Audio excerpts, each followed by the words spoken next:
All right, without further ado, here's the second half of the 7-inch single, which is part of the Green series down there at Third Man Records. And They Call Me Mad, already heard that. This is an interview with Conan O'Brien that was done by Jack White. This is awesome. This is a great piece of interview action right here. And I want to thank Ben Swank again for hanging out with us here on Comedy by Request. Thank you very much, Ben. A pleasure to get to meet you and pick your brain for a bit. Thanks, buddy. Thanks for having me on. You got it. Conan. Yes, sir. Coco.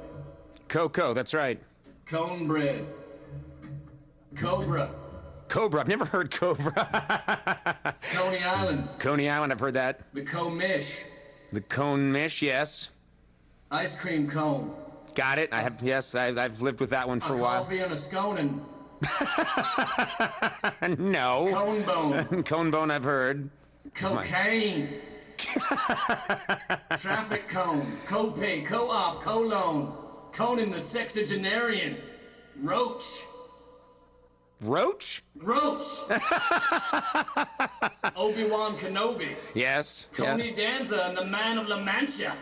That one, I've lived with for 8 years. That one. We Conan. Never heard that one. That's not very good. Conan, how you been, dog? Well, I've been fine, actually. I've been on the road. I've been doing 44 dates across this great country and Canada, which I consider part of our country. You should, that's right. Yeah, because we can take that thing whenever we want. We can just roll across the border. I'm glad to catch you on the road. This is an opportune time. Yeah, I've been out there. I've lost track of all time. I'm being cared for like a child. I'm put on a bus or a plane. I never know what city I'm in. I'm living that Rod Stewart circa 1974 lifestyle. So nothing has changed then? Exactly. This is pretty much what I've been doing since day one. I'm a road dog.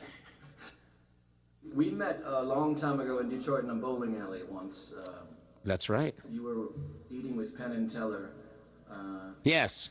God, that was a long time ago. I want to say that was maybe 1999 or something. Sounds about right. I shot a remote at Ted Nugent's ranch, where we drove around on ATVs, fired bows and arrows into trees, and then played Catch, Scratch, Fever 600 times.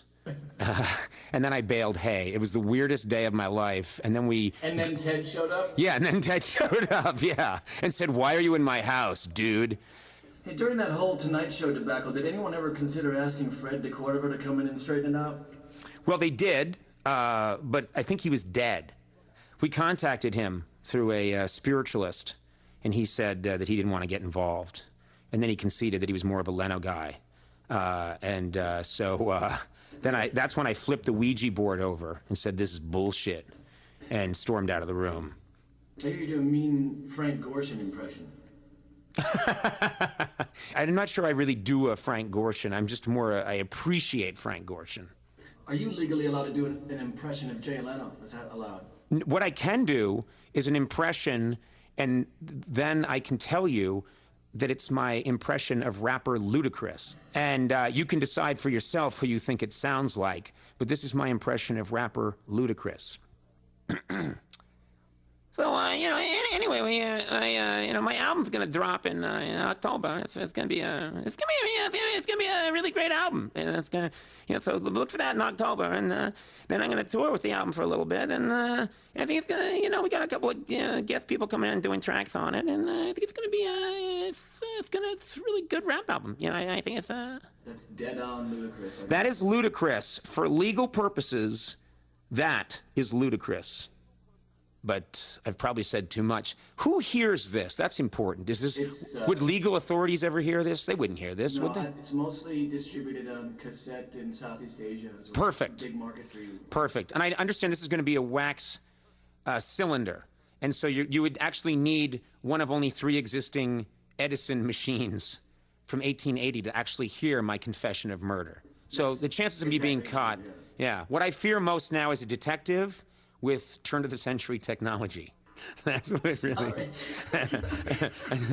A detective that shows up, and I'm all calm and confident and cocky. You got nothing on me, copper. Oh, yeah? He puts this mahogany and brass cylinder-turning machine from 1885 on the table. Boom! And I'm like, oh, my God. Does this sound familiar? Very hot little lamb. Her fleece is white as snow. Tis snow. Tis snow. Button up your overcoat when the wind roams free. Oh, by the way, I killed a bunch of hobos, I did. Yeah. Slit their throats and threw them in an alley. Take good care of yourself. You belong to me. Holy, holy, holy. That's my impression of... Yeah, a murderer confession on wax cylinder. Yeah. That's your impression of it. That's my impression of Rudy Valley confessing to a crime in 1911. Yeah, no one's gonna believe that. All right, okay, cool. They're just not going to. And the cops are so stupid, man. Right. They're so stupid. Well, let's take it. They'll never catch Let's me. take a 5-minute break. What? Sort of get a drink of water, maybe sort of reassess why we're actually here, maybe. I think you're drifting again. Okay, I thought I've never been more on point. We're going to close up right now. If you want to keep going, we're going to go get something to eat. Right, you guys go get something to eat, and I'll just sort of talk about my life. Total inconsideration. Southern hospitality, my ass. Let's get that clown in here, insult him, lock him in a room on some Nashville plantation, and walk away. And then show the whole thing on the internet. It's really funny. After I built a goddamn plane. I had it built from other parts of planes. And some parts of things that weren't even planes. There's a wheelbarrow in the cockpit. I don't even know what I'm talking about anymore. God, I'm under so much pressure. To always be the best. To always look the best.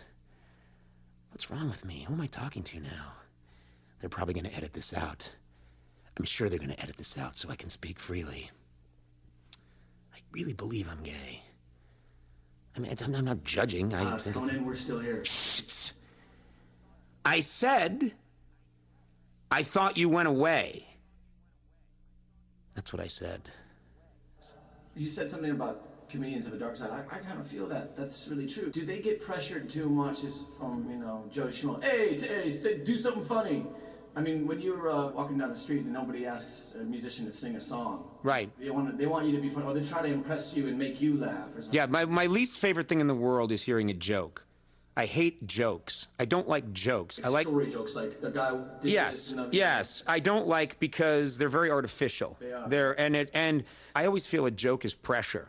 When someone's telling me I like that we have on tape though that you don't like jokes. I don't like jokes. I mean, I do like a good, well-crafted joke. It's fun to tell, but it's not my favorite thing. My favorite thing is to conversationally. No, you said you don't like jokes. That's what you said.